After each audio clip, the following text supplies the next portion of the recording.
Tá. Vamos lá, suponha que x se relaciona com y. Então, existe i tal que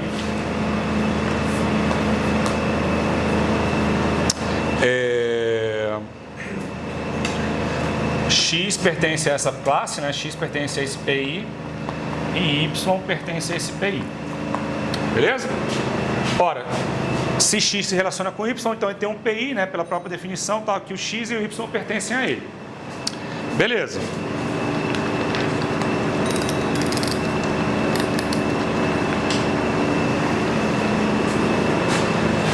Ué, mas eu podia ter feito essa mesma coisa? Essa igualdade aqui eu podia ter começado com y em vez do x, né? Isso é simétrico, na verdade, ó. Porque a pertinência, eu sei que o x pertence ao PI e o y pertence ao PI. Eu posso trocar os dois de ordem. Isso não tem nenhum problema, porque os dois estão no mesmo conjunto.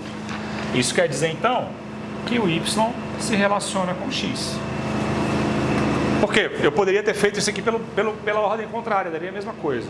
Porque o PI é o mesmo. Se o PI é o mesmo, é igualdade. Então está acabando. Última coisa, que é a transitividade. Que é sempre chato fazer a transitividade. Ai, ai. Aí vamos lá, suponha que x se relaciona com y e y se relaciona com z. Bom, aí, de novo, pela própria definição de PI. Então, existe PI tal que x pertence a PI e y pertence a PI. E como é partição, existe tem que ser o mesmo PI, porque não pode ser um PI diferente, já que as partições são disjuntas. Então tem o mesmo PI tal que y pertence a PI e z pertence a PI. Lembrando, é uma partição. Por definição, a partição, as partições são disjuntas. Não tem como o i ser diferente. Ora, isso quer dizer que x se relaciona com z. E aí acabou. Na segunda linha desse número existe PI e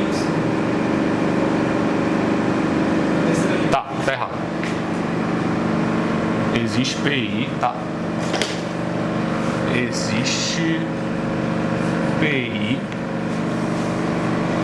tal que y pertence a PI e z pertence a PI. Agora tá certo. Isso, faltou um tal que. Beleza? É isso, pessoal. Foi intenso hoje. Eu sei que tá todo mundo muito cansado, mas vocês querem fazer mais algum comentário antes da gente ir embora tomar cerveja? Sim, fala. Pode pegar aí o microfone. Cara, eu acho que esses teoremas, eles são fenomenais, assim. Ano passado eu dei álgebra linear lá na Rural e eu dei esse teorema, assim, né? Eu trabalhei um pouco em cima desse teorema porque, pra mim, isso é uma coisa que eu acho que não tá em nenhum livro didático de álgebra linear. O coração da álgebra linear é você entender o conceito de vetor. Uhum. E o conceito de vetor está para a álgebra linear, tal como, por exemplo, os números racionais estão para a noção de número, né? Que é justamente a relação de equivalência. E tem uma coisa, cara, na álgebra linear que é muito fundamental, que eu acho que ajuda muito a entender todos os conceitos, que é a distinção entre o que é um par ordenado, o que é uma seta, né? Geralmente a gente pensa vetor, a gente olha para seta, né? Orientado, módulo de direção e sentido. Então a distinção entre o que é um par ordenado, o que é uma seta e o que é um ponto, né? Que são três entes geométricos diferentes, né? Eles têm naturezas completamente diferentes. Um é um ente adimensional, o outro tem módulo de direção e sentido e o outro você representa por meio de coordenadas.